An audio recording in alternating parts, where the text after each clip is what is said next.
In the 30 years before 1975, two wars were fought on the sliver of Southeast Asian coastline known as Vietnam. The first war was a struggle between Vietnamese nationalists and the French colonial regime. That ended in 1954, with Vietnam split between the Communist North and the pro-Western South.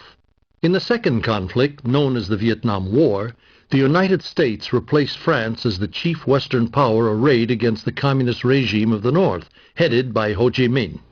Ho, supported by China and the Soviet Union, had successfully ousted the French and was prepared to fight a protracted guerrilla war against the South and its American allies.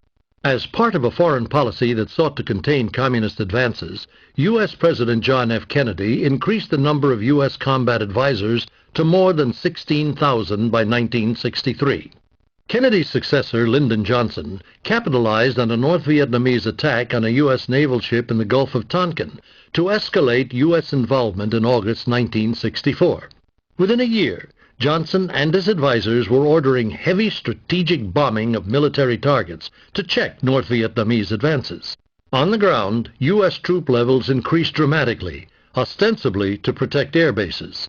That role would widen as the war persisted. Viet Cong forces engaged in classic guerrilla warfare.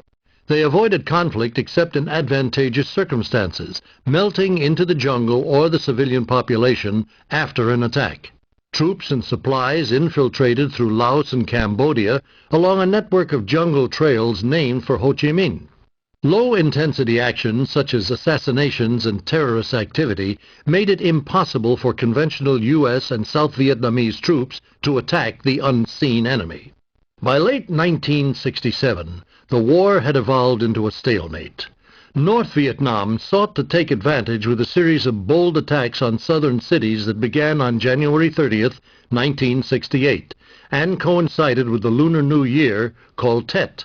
Viet Cong troops attacked Hue, Saigon, and other population centers, winning a propaganda victory, if not a military one, by the time attacks ended 3 weeks later. The Tet Offensive and anti-war sentiment at home forced Johnson to turn over responsibility for ground combat to the South Vietnamese. This policy became known as Vietnamization. President Richard Nixon continued Johnson's policy and ordered a steady reduction in U.S. ground forces. To keep pressure on North Vietnam even while withdrawing troops and seeking peace, Nixon ordered bombing raids on Viet Cong supply routes and sanctuaries in neighboring Cambodia in 1970. As peace talks continued in fits and starts, both North Vietnam and the United States engaged in major military actions. In spring 1972, Hanoi launched a major land invasion of the South.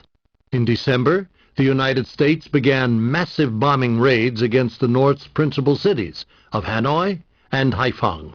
After the bombing ended, the two sides resumed negotiations.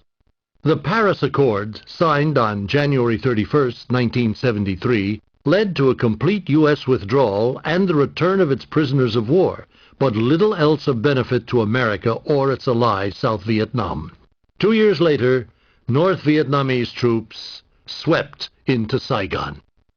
In the course of the war, more than 2 million people were killed in Vietnam, Laos, and Cambodia. More than 58,000 American soldiers lost their lives, and the landscape of Southeast Asia was devastated by over 3 times the total bombing of all of World War II.